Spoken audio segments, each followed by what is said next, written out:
To all of you who are here with us at CSIS, and greetings to our online audience in the United States, in Japan, and elsewhere in Asia. Really terrific to be with you today. I'm Chris Johnstone. I'm the Senior Advisor and Japan Chair here at CSIS, and it is my really great pleasure to welcome you to our event today titled Strategic Japan 2023, Japan's Realism Diplomacy. The Strategic Japan series was launched 10 years ago with support from the government of Japan, and it draws on the newest research from leading Japanese scholars to inform the policy debate here in Washington. We've had a total of about 37 Strategic Japan scholars to date over this decade, focusing on topics that have ranged from Japan-China relations, the free and open Indo-Pacific strategy, and the growing nexus between economics and national security. This year, we chose the theme Japan's Realism Diplomacy to capture and explore some of the key pillars of Japan's foreign policy strategy under the current Prime Minister Kishida government, and to explore the implications of this strategy for U.S. Japan cooperation going forward. And to commemorate the 10th anniversary of the Strategic Japan program, we've really assembled what I think is an all-star cast of scholars. Really delighted to have them here with us today in person. So let me briefly introduce them. On my right is Professor Michishita Narushige. He's Vice President and Professor at the National Graduate Institute for Policy Studies, otherwise known as GRIPS. And his topic this morning will be Japan's regional security strategy under the Kishida government. Next we have Sir Akiyama Nobumasa, from the Graduate School of Law and Dean of the School of International and Public Policy at Hitotsubashi University. And he'll be discussing the path toward nuclear disarmament, which of course is a major priority for the Kishida government. Then we have Professor Murata Koji, professor at Doshisha University, and his topic will be upholding universal values as a theme in Japan's foreign policy. And then last we have Professor Shiga Hiroaki, professor at Yokohama National University, who will get into the topic of official development assistance with a new ODA charter coming soon under the Kishida government. Our scholars have written papers on these respective topics that we'll be publishing in the next few weeks. So part of the purpose here is to get a discussion going, get some feedback going for them as they think about their papers and revise them. So I'm going to ask each of them to speak in turn for a few minutes, summarizing their themes. Then we'll do a little taidan up here, a little discussion up here.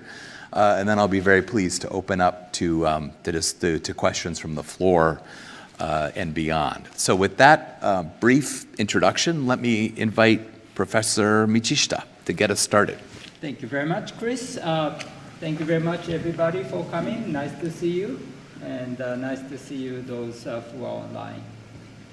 So Chris said that I teach international security affairs at this school called GRIPS. GRIPS is a good name for a school because it means brain in German. But when I said that, one of my friends, French-speaking friends, raised his hand and said, grips in French means influenza. So we stick to German. But anyways, if you know anybody who is interested in studying about the international relations, security affairs in Tokyo, please let them know about our institute. So I'll talk about Japanese new security strategy. What's new there? What's new? The most important thing is now Japan is committed to the defense of Taiwan. So that's new. Since the end of the Cold War, Japan, together with the United States, has been committed or became over time committed to the defense of South Korea by passing new laws such as laws to secure the situations in the areas surrounding Japan, CSIS law in 1999, and things like that. But now we are committed to the defense of both South Korea and Taiwan. That's a big change. And as a result, it's so Japan is trying to, is increasing the defense budget significantly. Some people say we are doubling defense budget, I mean, depending on how you count it or calculate it. But it makes sense in a way because now we are taking care of two theaters operations, the Korean Peninsula and the Taiwan Strait, not just on the Korean Peninsula. So doubling more or less the defense budget makes sense from that perspective. Well, we are doing more, so it's a good news, but there are challenges. One challenge is that North Korea and China know that we are, Japanese, committed to the defense of South Korea and Taiwan, which they want to sort of, well, in case of Taiwan, take, but even by force, possibly. So then, in order to make it possible for them to sort of take South Korea or take Taiwan without Japan's intervention, they would like to keep Japan away, stay away from the contingencies on the Korean Peninsula or across the Taiwan Strait. So in crisis or in war, they would try their best to keep Japan keep Japan neutral, right? And so they would say, I wouldn't be surprised if they would say things such as, oh, Japan, you are getting committed to the defense of, or trying to assist South Korea or assist Taiwan, fine, but would you be willing to sacrifice Tokyo for Seoul, or would you be willing to sacrifice Tokyo for Taipei? So that would be the message that they would be conveying to us. So we would be put in a very difficult position. What should we do? The second challenge is, as I said, we used to take care of only one theater on the Korean Peninsula, but now we have to take care of two theaters, Korean Peninsula and the Taiwan Strait. And if I'm a Chinese military planner, if I decide to take Taiwan militarily, I would try my best to create a crisis situation on the Korean Peninsula in order to divert attention, Americans and the Japanese attention, away from the Taiwan Strait, right? And unfortunately, there are two theaters for us to take care of. There is only one alliance, the U.S. Japan alliance. So there is a limit to what we can devote to assets, manpower, capabilities, to those two theaters. So what should we do? Those are the challenges that we face. So in terms of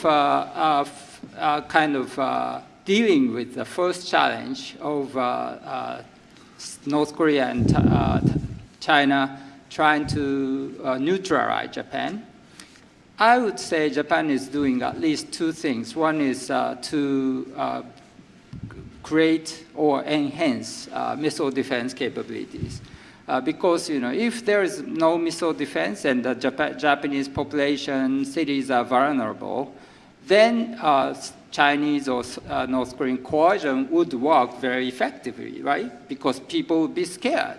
But if they feel that they are defended well, they might be able to resist coercive pressure coming from North Korea or China more effectively.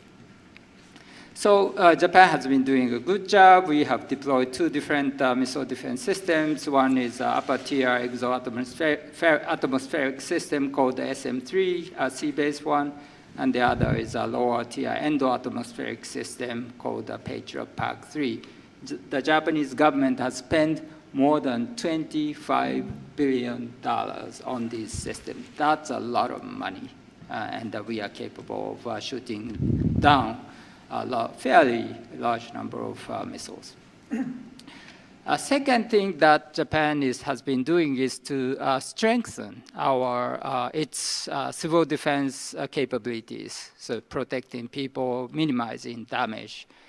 And in fact, in 2017, after North Korea started to launch a large number of missiles in 2016, the Japanese government started to conduct civil defense exercises based on missile attack scenarios for the first time in history. So that was new. And so there will be, we kind of alert people through different measures, including J Alert, which is automated early warning systems based on siren and voice message. So if there is a missile launch, you would hear when you are in Japan. If you are in Japan, you would hear siren, ooh, siren, and a voice message saying a missile will kind of impact in your neighborhood. So take cover.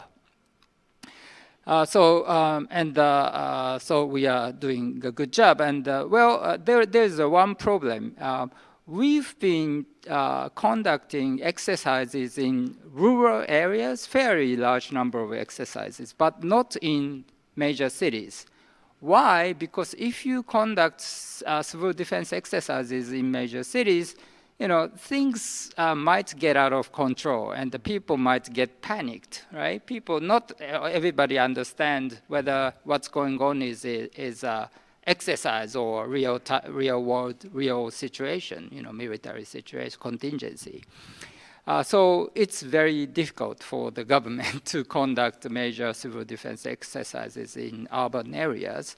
But it's paradoxical because if you are to, North Korea or China are to launch missiles, they would, likelihood is that they would launch missiles against the major cities instead of rural areas, right?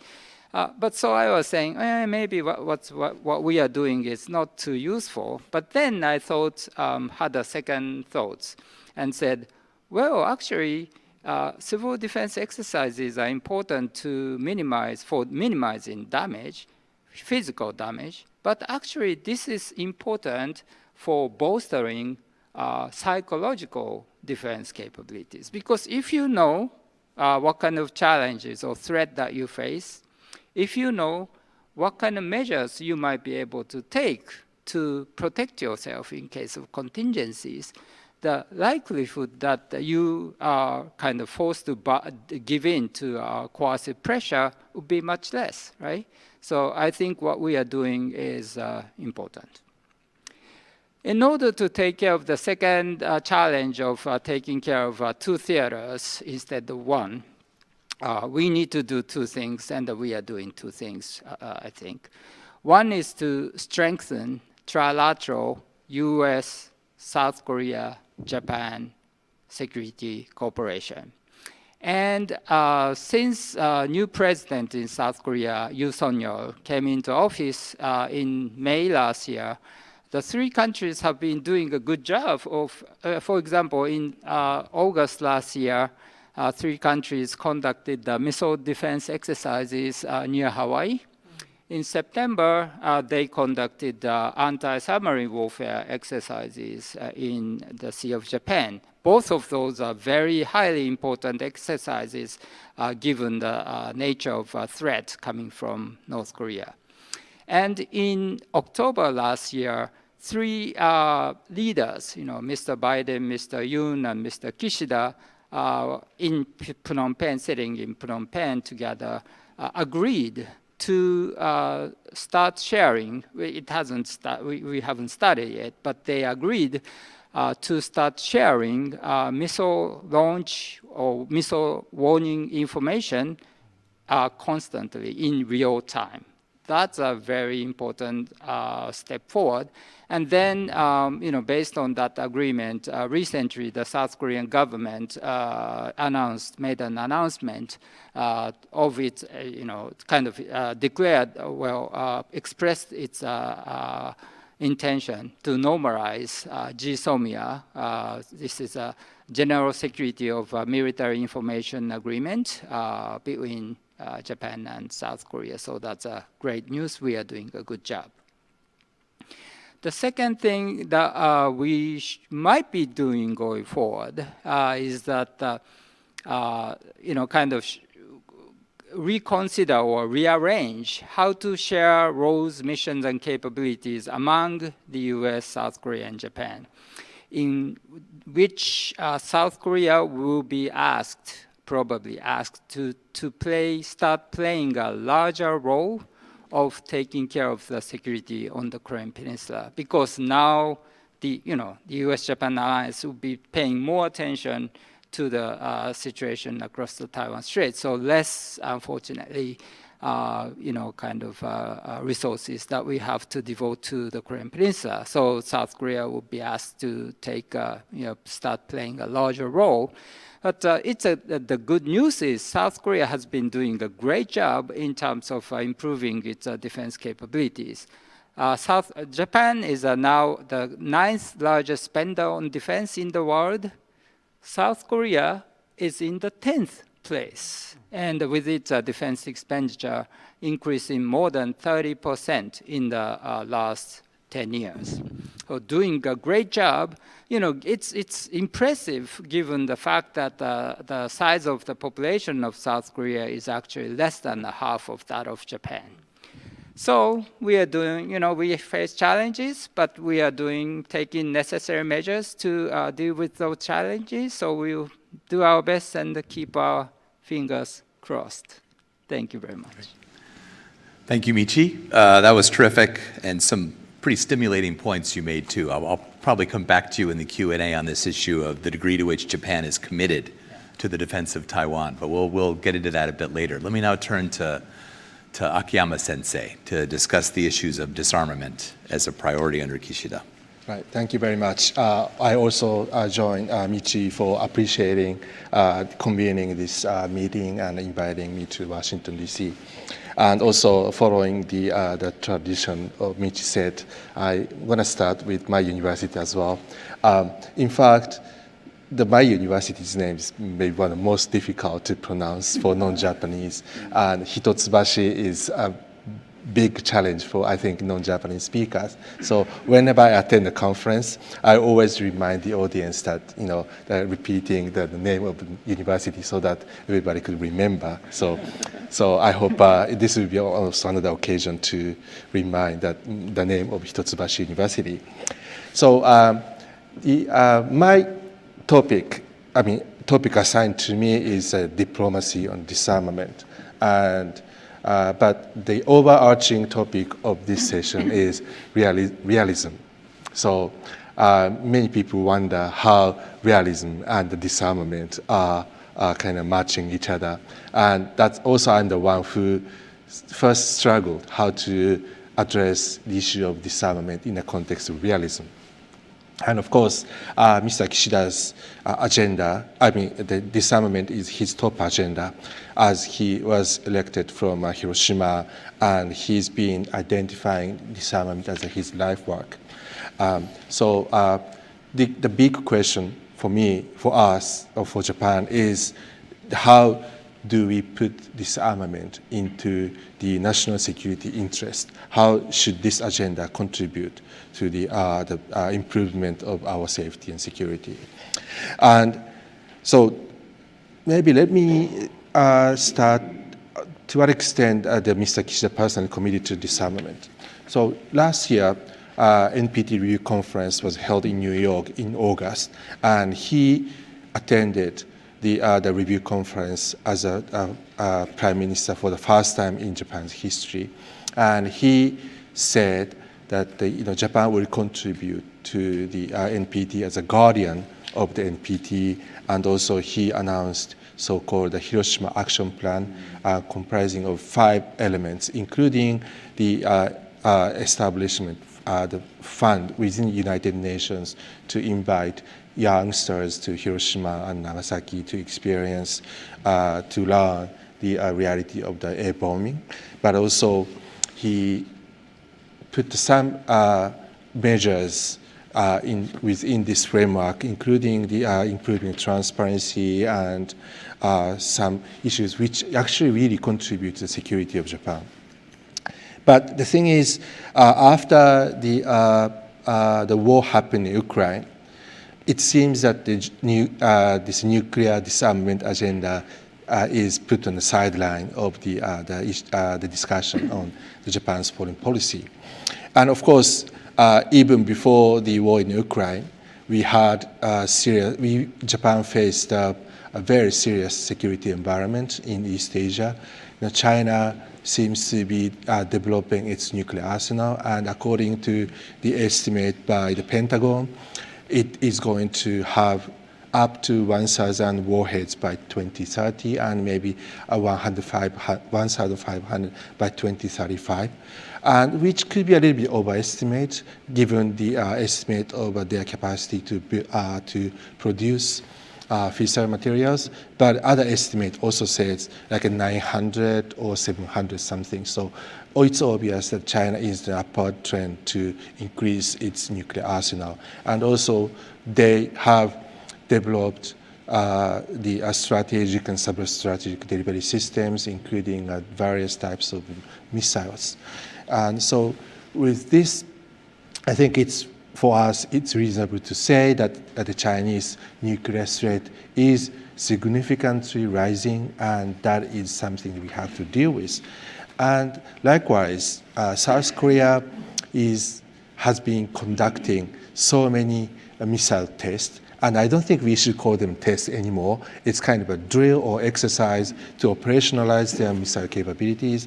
And also, last April, they have conducted the test of the tactical nukes. So that means they are going to employ nuclear weapons into the sort of war or combat on the Korean Peninsula. So they have nuclear deterrence and the nuclear warfighting capabilities on the Korean Peninsula. So the nuclear threats that we have to deal with are so diverse and so big that I think it seems that Japanese government had no room to seriously consider nuclear disarmament. But my arguments in my paper is that I think we have to integrate the nuclear deterrence, arms control, and nuclear disarmament, as well as the non-proliferation policies in an integrated way, so that each element definitely will contribute to the security of Japan. So before talking about these details of the elements of my paper, I think we have to also think about what the Japanese government or Japan learned the lessons, what kind of lessons we learned from the war in Ukraine. I would point out three things. One, that I think Japan, along with some Asian countries, learned that we have to build our own defense capabilities, and that is essential to get international support.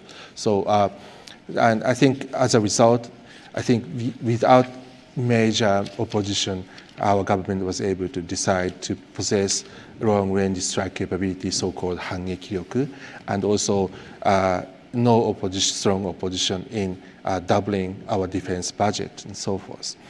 And the second lesson, I would say, is the importance of resilience, the resilience in supply chain particularly, not only the cutting-edge technology, but also in the supply of defense equipments and other ammunitions.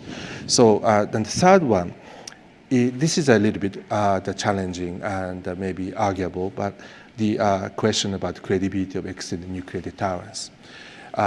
3 days after war happened, actually, the former Prime Minister Abe mentioned in the TV program about the possibility of considering nuclear sharing.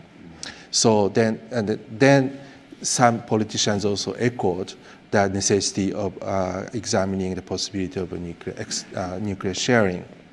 So the discussion actually went that although some people argued for the nuclear sharing, but many security experts, maybe including some on this panel, thought that nuclear sharing may not solve the problem of the credibility of extended nuclear deterrence, because without U.S. determination and it is impossible for the alliance to mobilize nuclear weapons. So even though physically we in Japan share the nuclear weapons, without U.S. decision, that shared nuclear weapons cannot be mobilized.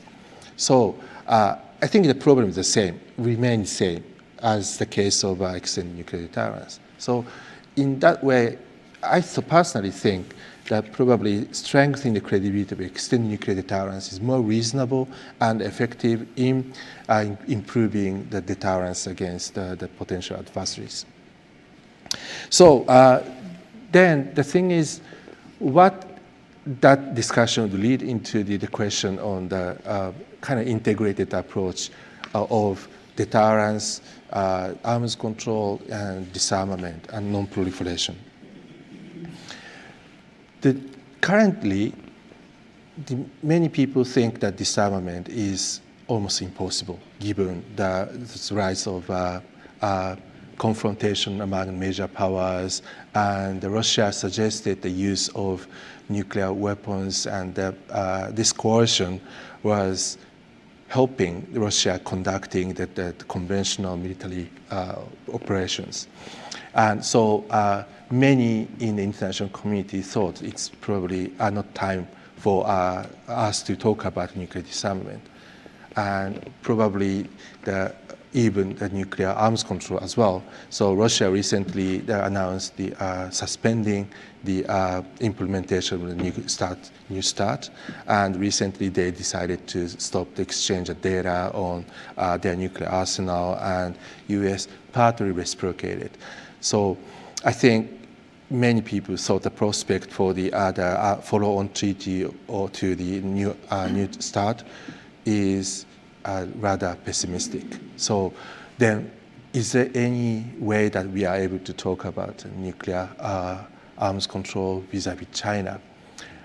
China so far is not interested in, or doesn't express interest in discussing on nuclear arms control with the United States.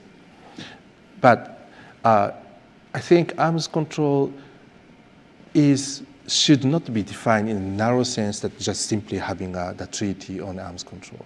I think we have to consider arms control as a process of, first, the establishing strategic stability, but not only about that. The process would serve as a kind of confidence building or risk management.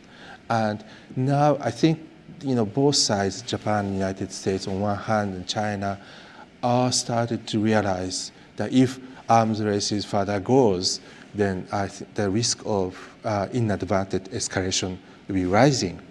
So the question for us is then, do we have to we don't need any arms control kind of arrangement or discussion with China? Just let us strengthen the deterrence itself. So I mean, if we do only deterrence, is it sufficient enough? My answer would be no, partly because of the differences in sort of flexibility in resource allocation.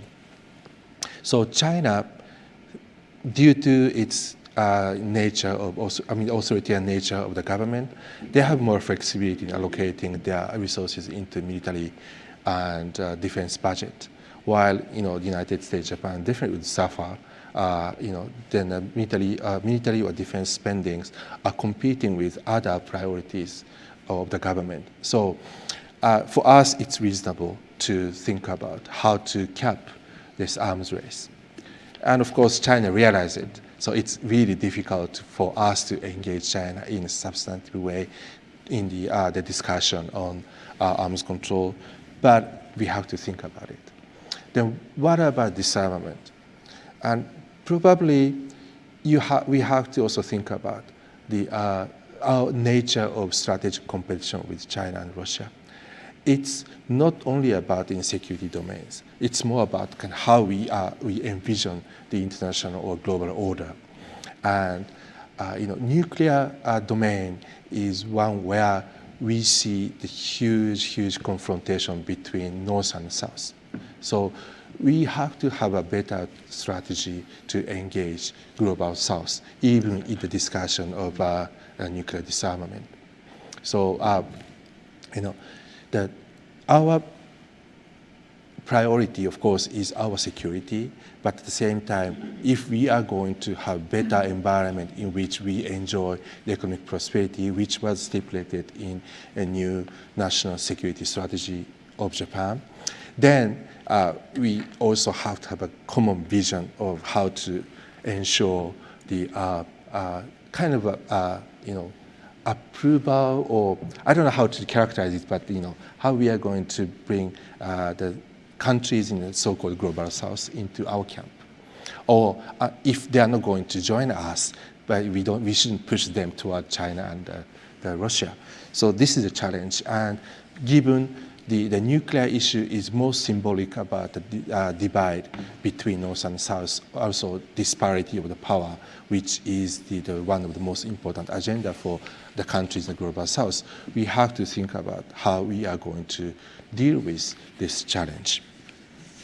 And lastly, what do we need to address this question? I don't think I have a good answer to how to address it, but I have an idea that, of a framework in which Japan and the United States jointly envision. So now United States, Japan, it has very good effective mechanism, 2+2 and extended deterrence dialogue. They are the platform for strengthening the sort of deterrence cooperation deterrence. But my suggestion is to expand the scope of the dialogue into arms control and disarmament. So we have a one voice. Japan and the United States should have one voice, not only in deterrence, but also in arms control and disarmament. Then we should employ so-called like a double track approach, which was done during the Cold War vis-a-vis Russia in the 1980s, then which eventually brought Soviet Union into the negotiation INF. And of course, China also learned the lessons from history, so we need to have more tactics, but at least we have to, I think, in a way that Japan and the United States sends one voice, signal to the China in a one voice, and for that, I think we should have a joint sort of a consultation mechanism. And additionally, this framework might help to have a one voice in the United States too. From Japanese viewpoint, it seems to me that in Washington there are 3 or 4 different groups or stakeholders, groups of stakeholders in arms control and deterrence. So one is nuclear deterrence people. Second is arms control people. And third is alliance managers like Chris. So, and I talk with them separately, and they have all different views on the deterrence and arms control vis-a-vis China. And so for us, Japan, the big concern is that we might fall into the trap of stability paradox. That means if China and the United States agree on arms control, and if that might lead into the Chinese flexibility or maneuverability expansion at the regional level, then Japan would feel more uncertain about our security. So this stability paradox must be avoided by thorough consultation among 3 different clusters. So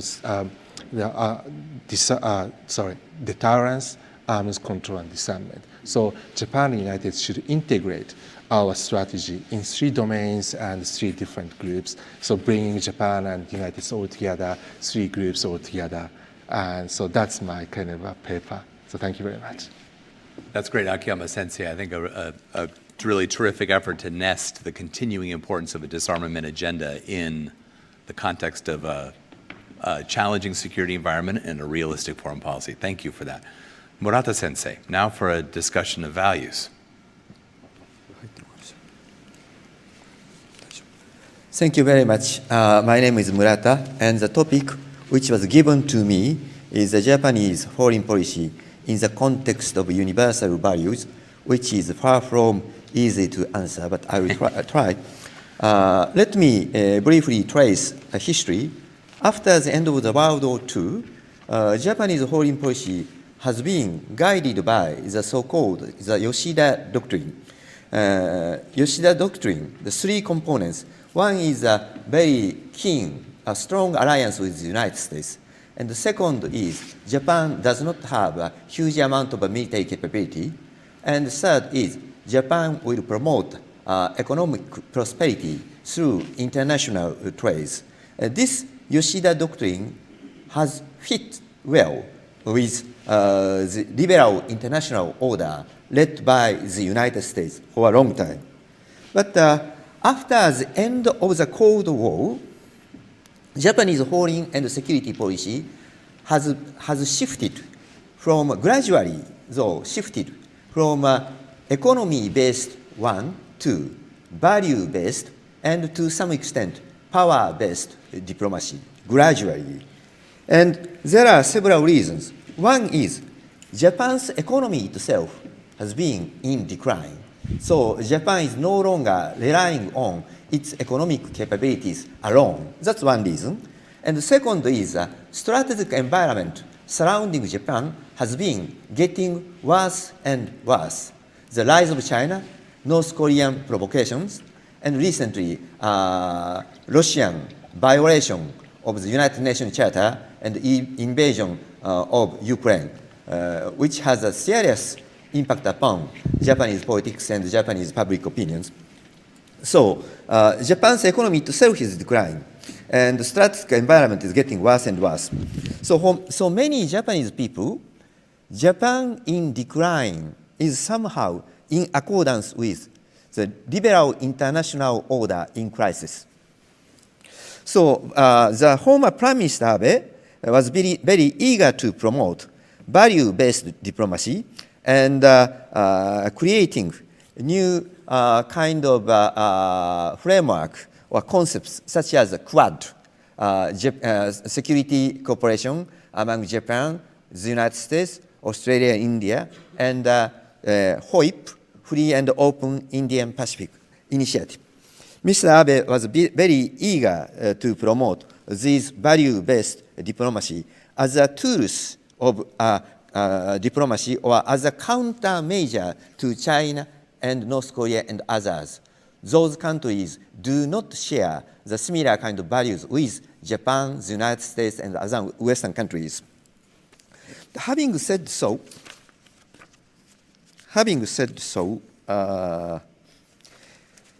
Japan's foreign policy, it seems to me, still located in the normative triangle among Japanese Constitution and the United Nations Charter and the U.S. Japan Security Alliance.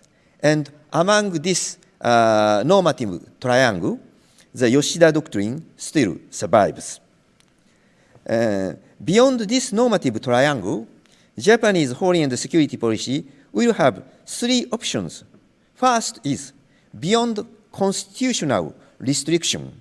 Then Japan will be a more value-based and power-based country. Second, if Japan ignores the United Nations Charter as Russia does right now, Japan will be a less value-based and more power-based country. The third, if Japan tries to depart from the U.S. Japan alliance, Japan will be a less value-based and less power-based country. The first option is cooperative and strong Japan. The second option is a cynical and opportunistic Japan. And the third one is small and selfish Japan, I would say. And now, after the demise of tragic demise of former Prime Minister Abe, Prime Minister Kishida is trying to pursue both the value-based diplomacy and somehow power-based security policy simultaneously, which is a very difficult task. And in order to achieve these goals, Japan under Mr. Kishida's leadership should overcome several difficult tasks, I would say. The one is escaping from the so-called the paradox of empty promises.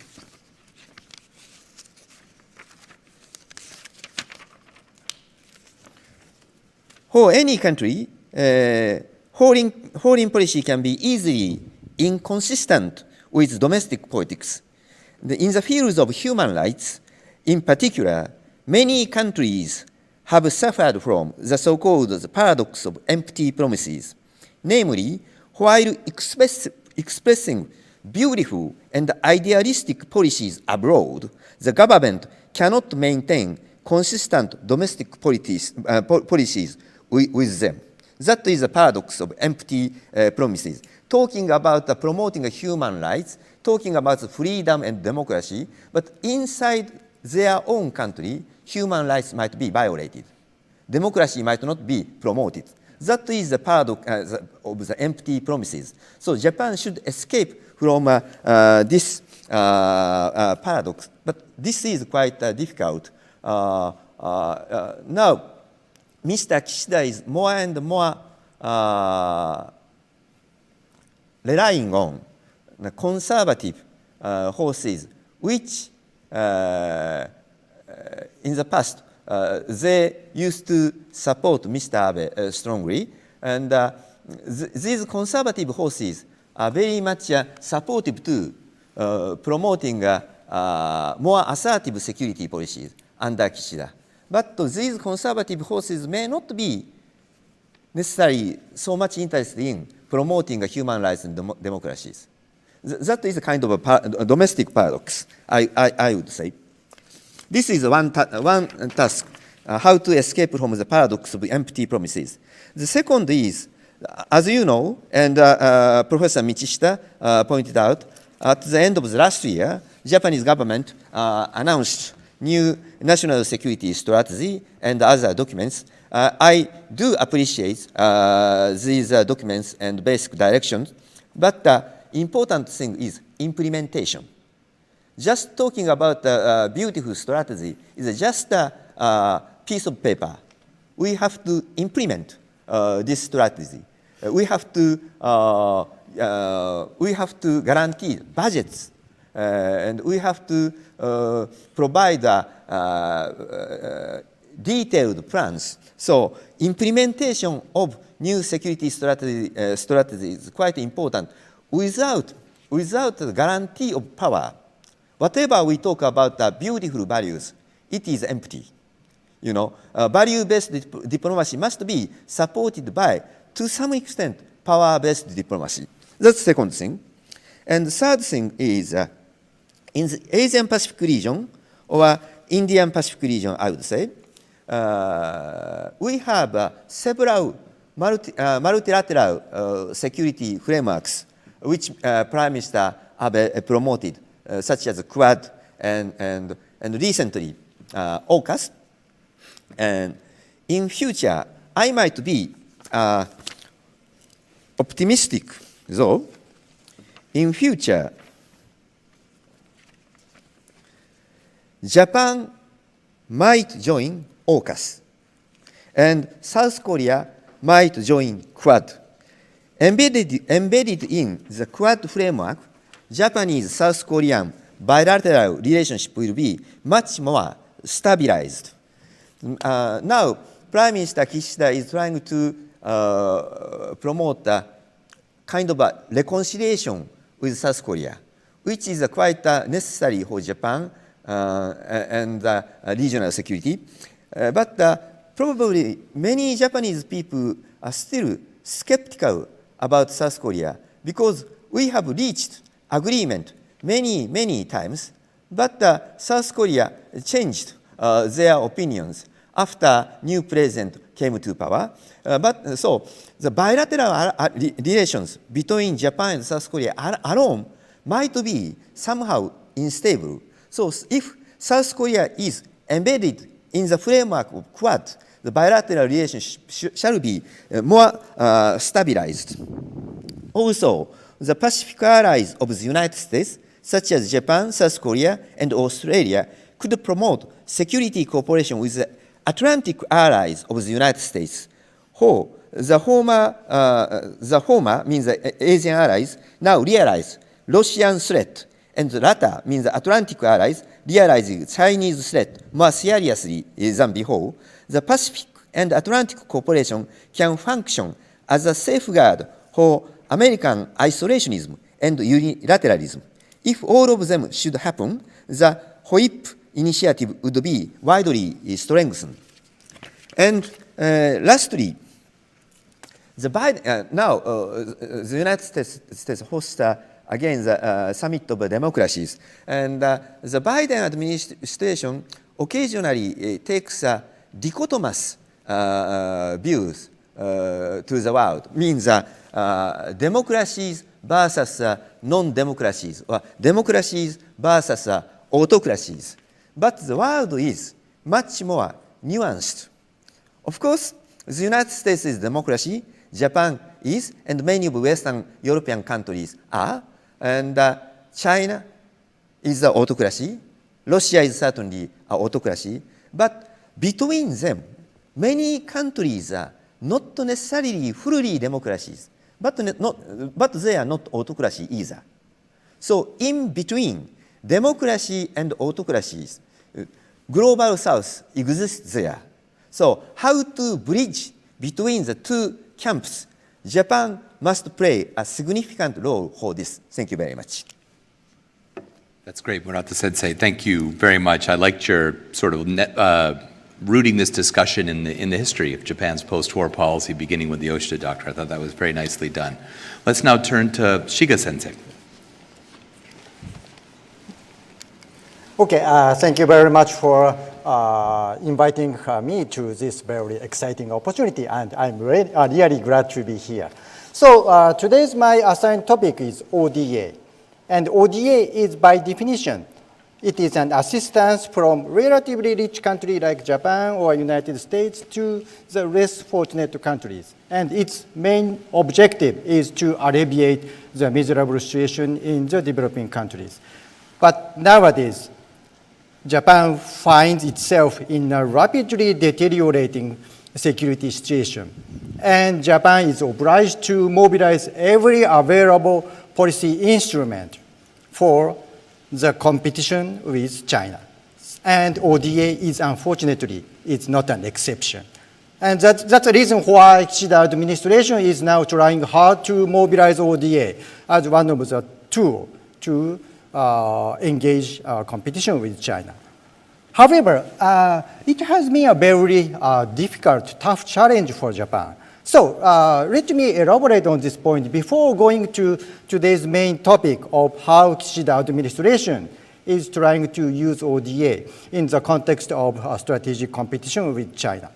So in order to mobilize ODA as an instrument for a great power rivalry, it was necessary, and it is still necessary for Japan to introduce significant changes to the time-respected principles and practices of ODA. One is non-military principle of ODA. And the other is a kind of hesitation or reticence of imposing political values such as democracy or the respect for human rights on developing countries by using ODA. And it was Shinzo Abe's administration that introduced significant changes to these two basic principles and practices of ODA. And as for the non-military principle of ODA, Abe promoted the so-called securitization of ODA. By saying securitization, I mean a kind of tendency for donor countries to provide ODA primarily for the security consideration of its own. And Abe made it very clear in the National Security Strategy published in 2013 that Japanese ODA would be used for Japan's own security and peace. And also he relaxed the self-imposed restriction of not providing ODA to the military of recipient countries. And as regards to the kind of hesitation or reticence of Japanese ODA to promote universal values, well, Abe announced that the promotion of universal values, such as liberal democracy or the rule of law, would be Japan's diplomatic goal, contrary to the time-respected tradition of post-war Japanese diplomacy of distancing itself from value-based diplomacy. And manifestation of these two big changes was initiatives introduced by Abe administration. One is the initiative of the Arc of Freedom and Prosperity, introduced by first Abe administration in 2006, and second is, as you know, the FOIP, Free and Open Pacific Initiative, announced by the second Abe administration. And both are designed to deal with the rising crowd of China, and both announced that the promotion of universal values would be one of the pillars of Japanese democracy. So it was a very significant change. And especially in the FOIP, ODA became the major instrument to achieve its objectives. And it was against this background that Mr. Fumio Kishida made an ascent to power in October 2021. And he basically inherited the policy lines laid by Mr. Abe, and I think that he is trying to use ODA in the context of strategic competition with China in basically three goals, to achieve three goals. And in order to understand Kishida's intention, the key can be found in a very succinct phrase in the National Security Strategy that was revised by Kishida administration last year. It says that the achievement of new balance in the international order, especially in the Indo-Pacific region, would be one of the pillars of Japan's national security strategy. Yeah, so it is based on the sense of crisis perceived by Kishida's administration that the balance of power is now shifting in Chinese favor. And that kind of situation would enable China to embark on the unilateral change of the status quo of international status quo by force. So I think that the first goal of ODA, Japanese ODA, in the context of the strategic competition with China, is to rectify the power asymmetry in the traditional security terms between China and the countries in the South China Sea region, such as the Philippines, Vietnam, Malaysia, and Indonesia. And in order to achieve that goal, Japanese government has been providing ODA for the capacity building for the maritime law enforcement organizations in such countries as Vietnam and the Philippines. Yeah. And this endeavor would be coupled with Japan's own effort to enhance its defense capability. And it is expected that it would enhance Japan's own military security. And the second goal is to rectify economic power asymmetry between Japan and China. And ODA is mobilized to revitalize Japanese economy by pushing the back of Japanese private companies to go abroad, to make an investment in foreign countries. And one of the manifestations of this direction is the fact that the significant portion of Japanese yen loan financing, it's a soft loan, concessional loan mechanism to finance the development of infrastructure. And significant portion of Japanese yen loan for the development of quality infrastructures in the FOIP region is tidal aid, under which the borrower country is obliged to procure goods and services necessary for the construction of quality infrastructure only from Japanese companies. Yeah, so that's one way that the Abe and Kishida administration is forwarding in order to revitalize Japanese economy. And the third goal is to gain an advantage in the competition with China for the support of the countries in global south. And in order to do this, Japanese ODA must respond effectively and efficiently to the pressing need of development agendas of developing countries. And it may be to fill the enormous gap of infrastructure finance, or to meet the issue of global issues like climate change or poverty reduction and so on and so forth. And the point here is that, unfortunately, the consolidation of democracy or the defense of human rights are not regarded by the governments of developing countries as a pressing need for them. Yeah, so there is some kind of perception gap between the donor countries, Western countries, including Japan, the United States, and developing countries. So let me stop after mentioning the challenges Japan would face in order to achieve these three goals. One is that it is increasingly difficult for Japan to decide the ODA policy, because ODA policy, by definition, must be the contents of ODA must be decided upon the negotiation with donor countries and recipient countries. So it is impossible for donor countries to unilaterally decide the ODA policy. And taking into the consideration of the fact that many countries in the Pacific region have experienced robust economic growth, and they are becoming more confident, more assertive, and less dependent on ODA. So it makes Japan difficult to deliver donor-driven aid. So that is one challenge. And the other challenge is that it's a kind of dilemma. And in order for Japan to promote or to defend existing international order based on normative values, universal values, it is more necessary for Japan to acquire support from the countries of global south, the majority of the global south. And the point is that among those countries, many of them do not share, or I would say that many of them are not so successful in achieving democratic values inside of that country. So that is a kind of dilemma. So I have to stop here. So thank you very much.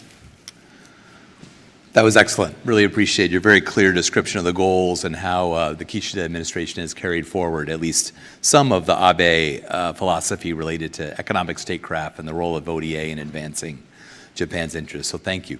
Let me ask one follow-up question to each of you, and then we will open up for questions here.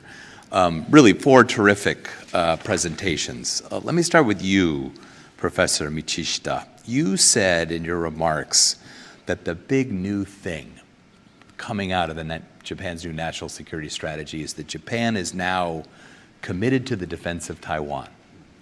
That's a quite clear statement.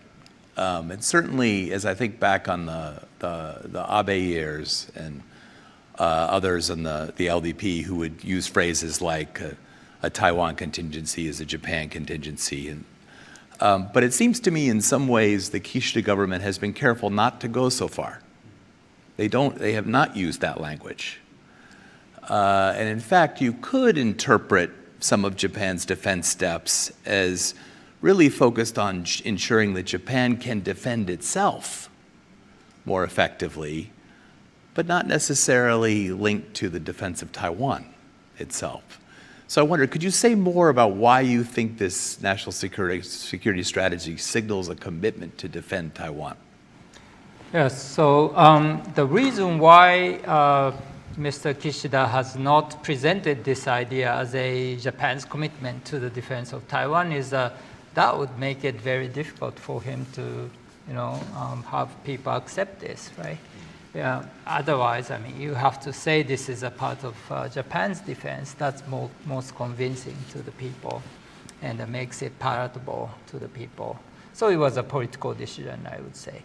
But fundamentally, well, and another thing is, it is true that when or if China decides to take Taiwan by force, China would be attacking Japan with no doubt. Why? Because Japan would be playing two critical roles in any war across the Taiwan Strait. One is Japan will be providing bases and to the U.S. bases for U.S. forces to fight effectively across the Taiwan Strait. Two, if the Prime Minister decides so, Japan will be committing its self-defense forces to operate together very closely with the U.S. forces in the fight across the Taiwan Strait. So Japan would be playing critical roles. And from the Chinese perspective, what Japan will be doing is a hostile action. So it's almost inevitable that in the war across the Taiwan Strait, Japan will be attacked. So, I mean, you can say that's why you can say, well, this is about the defense of Japan, or Taiwan contingency is Japan contingency. But fundamentally, this is not about China trying to take Japan. It's fundamentally, this is about China trying to take Taiwan. But in order to do so, incidentally, China would be almost forced or have to attack Japan or U.S. forces or Japanese forces in order to take Taiwan effectively or credibly. So therefore, this report done by CSIS, the first battle of the next war, wargaming a Chinese invasion of Taiwan, they used the three different scenarios. First scenario, Japan would offer, provide bases to the U.S. forces and also commit Japanese forces to the war. Second scenario, while Japan provides, offer the use of bases for the U.S. forces, but at the same time, Japan declines, decide not to commit its armed forces, Japanese defense forces, to the fight across the Taiwan Strait.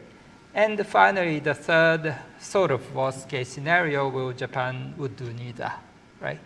So this is a calculation. And politicians have to make it possible for the people to accept this commitment. And because they calculate that if Japan makes this commitment in peacetime, the likelihood of war breaking out across the Taiwan Strait will diminish, right? And that would be in the national interest of Taiwan, national interest of the U.S. and Japan, as well as, I would say, China. They are crazy. Well, some crazy people in the Chinese leadership apparently right now, unfortunately. But there are a large number of Chinese does not want to go to war against Taiwan, right? So, if we do well and work hard to create a situation where Chinese leaders, some of the aggressive ones, are deterred from taking an action, military action across the Taiwan Strait, that would benefit all the countries in this region, including Japan and China. Great, thank you. So a de facto commitment that has to be the support for that built in the Japanese public. Yeah, interesting, good. And I think that the US and Japan, I think, two countries have already started to formulate an operation plan. We have already one operation plan for the defense of South Korea, Operation Plan 5055, and we'll be soon we'll come up with one for the contingencies across the Taiwan Strait. Okay, so Akiyama Sensei, I thought you did a nice job explaining how a disarmament agenda is very much consistent with the realist foreign policy and remains an important dimension. You talked about China. For years, the United States has sought to engage in a dialogue with China about nuclear weapons. China has essentially refused to have that discussion with us. You addressed that a bit in your remarks. Sort of a two-part question. One, what more, if anything, can the United States and Japan do to encourage Beijing to engage on nuclear weapons issues, including the transparency agenda that has been such a focus of Prime Minister Kishida? And then second, if that effort continues to be unsuccessful and China's nuclear modernization continues, what effect is that going to have on Japanese perceptions of the need for Japan's own nuclear option? I note that there is a very robust debate in South Korea about a nuclear option in South Korea. President Yoon has said we won't pursue it, but there is a debate. How do you see the debate developing in Japan? Thank you. Two difficult questions. The first one, particularly, I don't want to be asked because I don't have any clear answer. So I think the theories of arms control said that some factors which may drive states to agree on arms control are, one, the prospect of balance of power. And if either they are weak or they think that the disparity will be kind of saturation point. The second is the prospect of technology. And third is domestic politics. And so putting aside the domestic politics issue, although I know some of you might say this is the most difficult part on both China, Japan, and the United States, but on the prospect, obviously, as you suggested, China still see the more room for maneuvering in developing its own capabilities so that they are going to achieve the parity or, I would say, the mutual vulnerability. And so if the Chinese goal is to make U.S. accept the mutual vulnerability vis-a-vis China, then China may be able to achieve its own strategic goal to expand maneuverability at the regional level. That means they make it easier for them to conduct some operations over Taiwan if necessary. And of course, the prevention of such a situation is our goal. So obviously our goals are contradicting each other. So in that case, I think at this moment what we can do is to, of course, develop our robust deterrent capabilities. And that's not done only by United States, only by U.S. Japan alliance. So I think in that sense, the concept of integrated deterrence is essential, although I know that this concept is so unpopular within the defense community. But nevertheless, as Japanese national security strategy points out, I think deterrence should mobilize all different elements, including diplomacy, intelligence, economy, and technology, along with military. So then we have to give their calculation even more complicated. And if they think that the calculation is so complicated that they are not able to see any prospect for achieving its strategic goal, which is taking over the Taiwan or something by military forces, that will be a success, partly success of our deterrence strategy. But at the same time, probably we would like to maintain such a situation once we achieve the deterrence. And so for that, probably arms control would be helpful. So at this moment, I would say it's so difficult to establish a kind of solid formula of the strategic stability between China and the United States.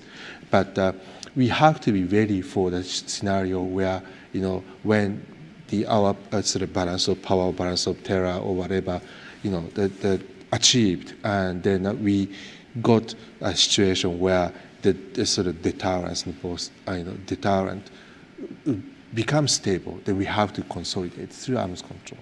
And that is kind of my thought. So at this moment, our strategy is to both strengthen both efforts in strengthening deterrence at the same time, thinking about kind of modality of possible arms control involving non-nuclear allies, particularly because now the architecture of their deterrence inevitably involves non-nuclear elements, including conventional forces as well as cyber and space capabilities, and in which Japan plays some roles. So without taking into account these elements in deterrence architecture, probably it's difficult. That's why I said Japan and the United States need to consult. On the second question, if that fails, Japan might go nuclear or not. I conducted actually survey, online survey 2 months ago with 1,200 samples. And the overwhelming majority says no. So I pose 4 choices. One, under any circumstances, Japan should not go nuclear. 2 is when NPT regime is broken, Japan should go. 3rd is if neighboring countries go nuclear, Japan should. And 4th is under any circumstances, Japan should go nuclear. And the majority chose under any circumstances, Japan should not. And then the 2nd is when NPT is broken. So the neighboring countries' nuclear option is 3rd popular kind of a choice among these 4 multiple choices. So public opinion probably is not so much inclined. And that survey was conducted right after the statement by President Yoon about the possibility of a Korean nuclear option. So in a sense, our opinion is relatively robust. But still, when actually the situation would come, and if Japan is left out as a non-nuclear, only non-nuclear weapon states in that region, the public opinion may change. As we see the huge change right after the war in Ukraine. So in the past, majority of the people said Japan should not even discuss the nuclear sharing, but then majority said at least Japan should discuss nuclear sharing. So, fascinating results from that survey. I think that says a lot about how deeply rooted that view of nuclear weapons is still in Japan. Very interesting. Murata Sensei, let me come back to you on the values question. I thought your description of how the post-Cold War deterioration of the liberal international order prompted a shift in focus in Japan's foreign policy, particularly under Abe, in the direction of more emphasis on power, might, I think is the word you use in your paper, and values. I want to sort of follow up a bit more on sort of the Kishida approach on this question, because it seems to me that we've had perhaps some mixed messages on how important values are in the approach. And please disagree with me if you feel that way. But so on the one hand, we've had, for example, the Prime Minister's appointment of a special advisor on human rights, Nakatani Gen, and a continuing sort of broad discussion of values and some of the rhetoric. On the other hand, I was really struck by Prime Minister Kishida's speech in India just last week, in which he was laying out a refresh of the FOIP strategy. And I was struck by how little values was addressed in that speech, much more focus on economic power. So how do you see this? Is values still a kind of a core tenet, or is it Japan in fact emphasizing the economic pillar and the might pillar, but not so much the values one? I'm interested in your reaction. Thank you very much, and I don't think I can answer your question, but my general view is that Mr. Kishida must be very cautious to promote the value-based diplomacy as Mr. Abe did.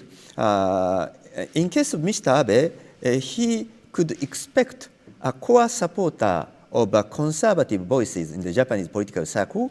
So, ironically speaking, that's why he could enjoy some degree of freedom in his foreign policy.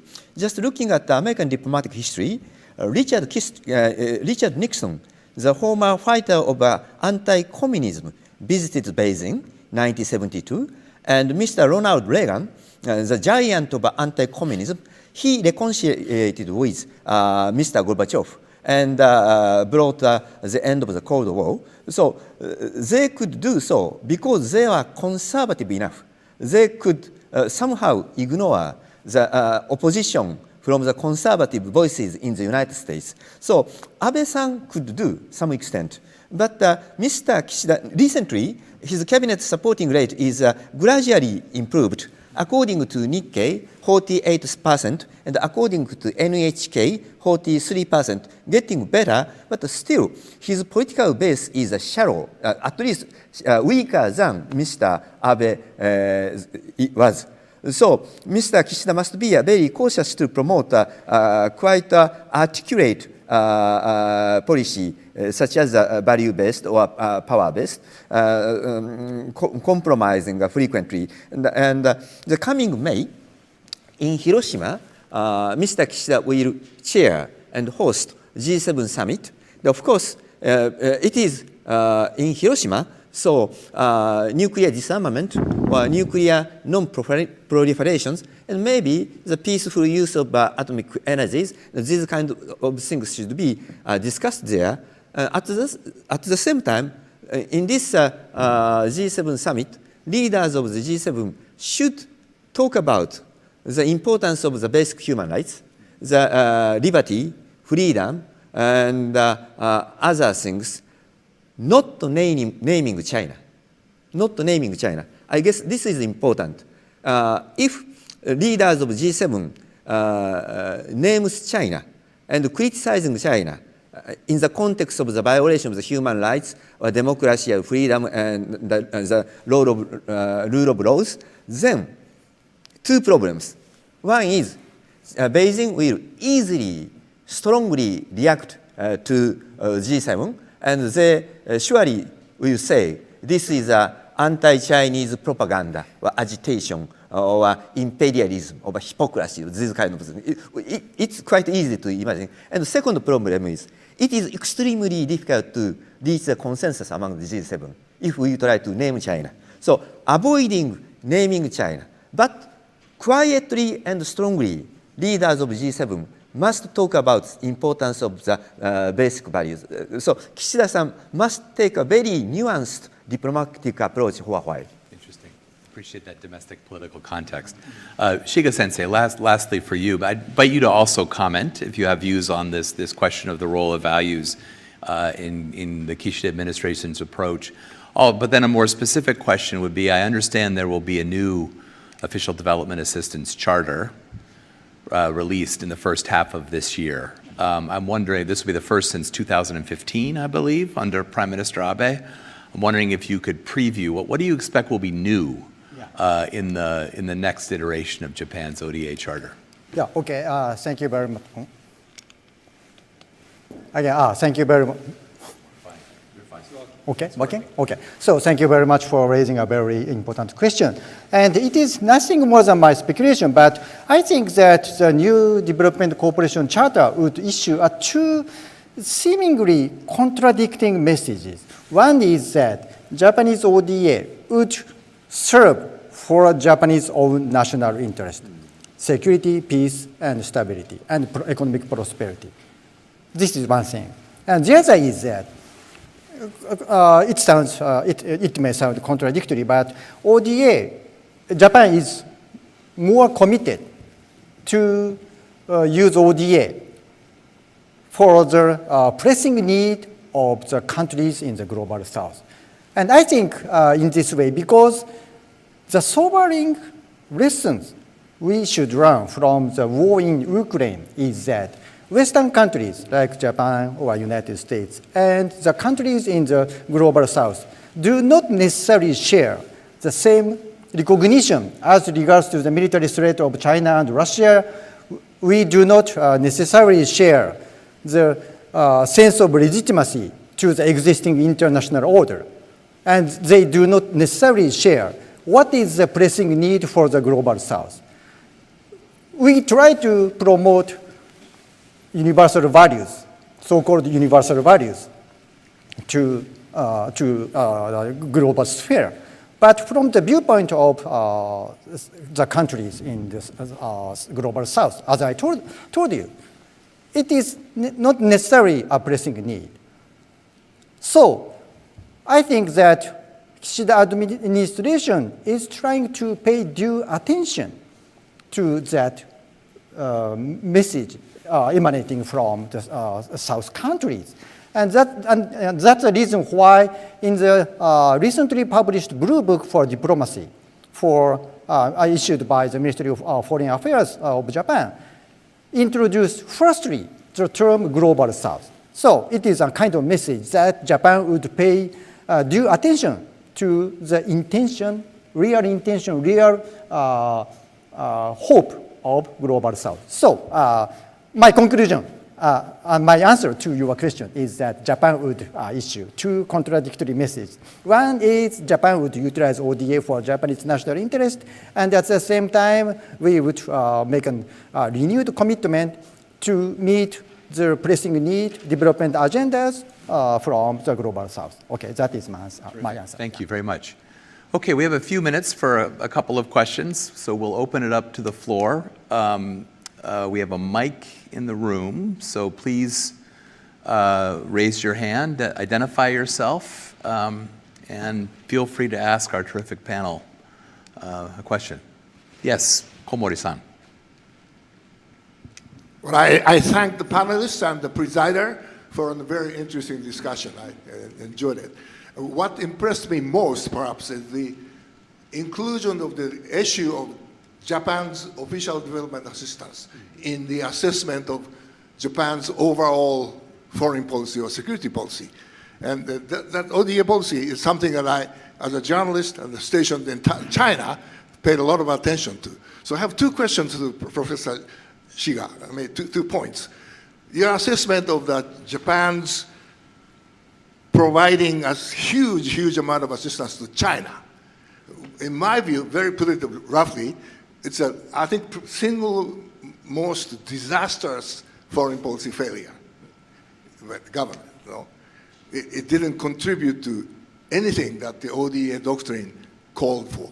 The promotion of the democracy, promotion of the human rights, not to contribute at all to the military undertaking on the part of PRC. It's all the opposite, you know. And then 3 trillion yen over 40 years. You know. Okay, I would like to hear your view. And the other one is Japan, among the donor countries of ODA, Japan is probably the only one that doesn't have any law governing the execution of the ODA. It's what we have, all we have is a very vaguely phrased document called ODA doctrine. And what that means is everything is conducted at the bureaucratic discretion in the hands of foreign ministry officials. It's nothing mandatory. It's not scrutiny. No, it doesn't. It's not exposed to public scrutiny or even debate. You know. So what do you think of that absence of the rule of law? It's irony, you know. Japanese ODA calls for rule of law, but it doesn't have a rule of law. You know? Okay, Mr. Komori, thank you very much for raising two very important questions, which I found very difficult to answer. So let me begin with the second question as regards to the ODA law. Yeah, so yeah, I strongly agree with you that there is no rule of law in the management of ODA in Japan. But I have an experience of working in as an ODA practitioner. I served in the Ministry of Finance, International Bureau, and I also worked in JBIC, OECF, and JICA. And from the practitioner's point of view, law is so stringent and tight clause that would bind the flexible hand in conducting ODA.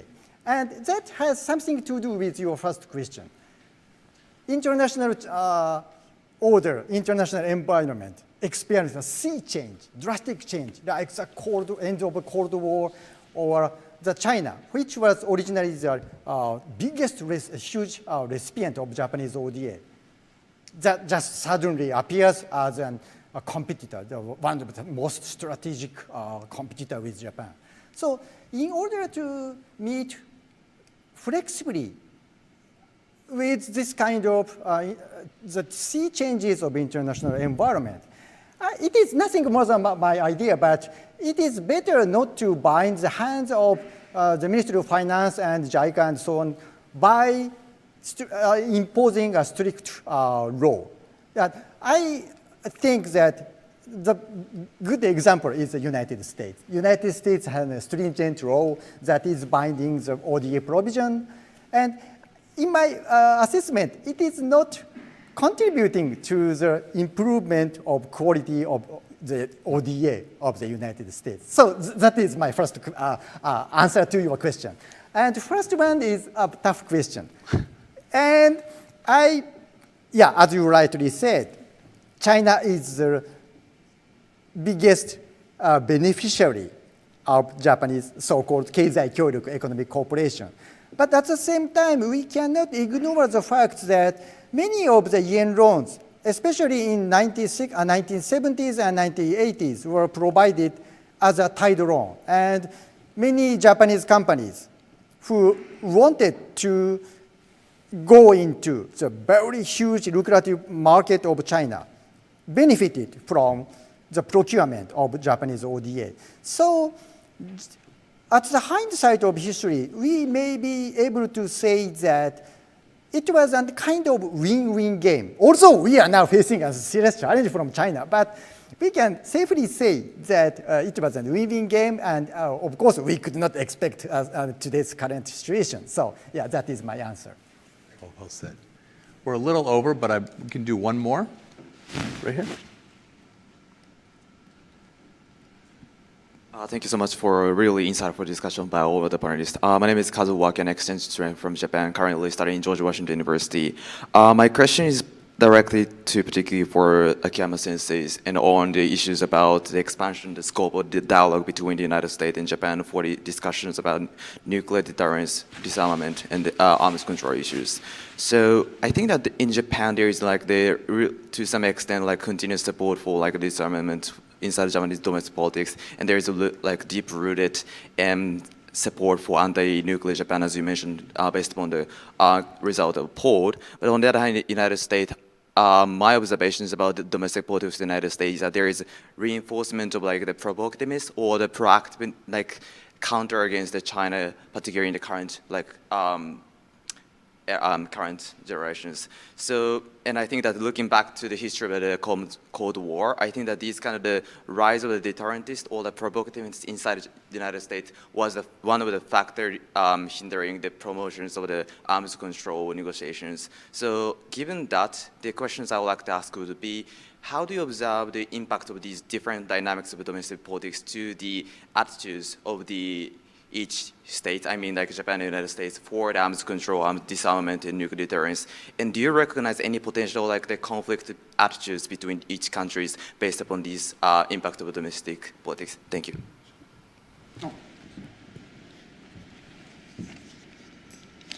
Thank you very much. That's a very important question. And at the end of my presentation, I touched upon this question a little bit. So the thing is, under current situation, I think there is already a gap between Japan and the United States on the perception, but needs and maybe possible modality of the arms control with China. But in reality, China itself is not interested in engaging in arms control. So, I think I'm going to repeat again that the thing is, we have to establish robust deterrence in order to engage China in the arms control dialogue. That's one thing. The other is, I think Japanese society is departing from a traditional posture on nuclear disarmament. That means, of course, governments should emphasize the importance of legacy of Hiroshima and Nagasaki, but at the same time, they also realize that it's important to best utilize the disarmament, even disarmament, in a way to promote our security. So if you read some official documents issued by Foreign Ministry, they have a mentality to best utilize the disarmament for the sake of security. And I think that's the right direction. Problem is that they still are struggling to find out the way how they best utilize the disarmament. And particularly, the multilateral disarmament diplomacy remains as a kind of public diplomacy.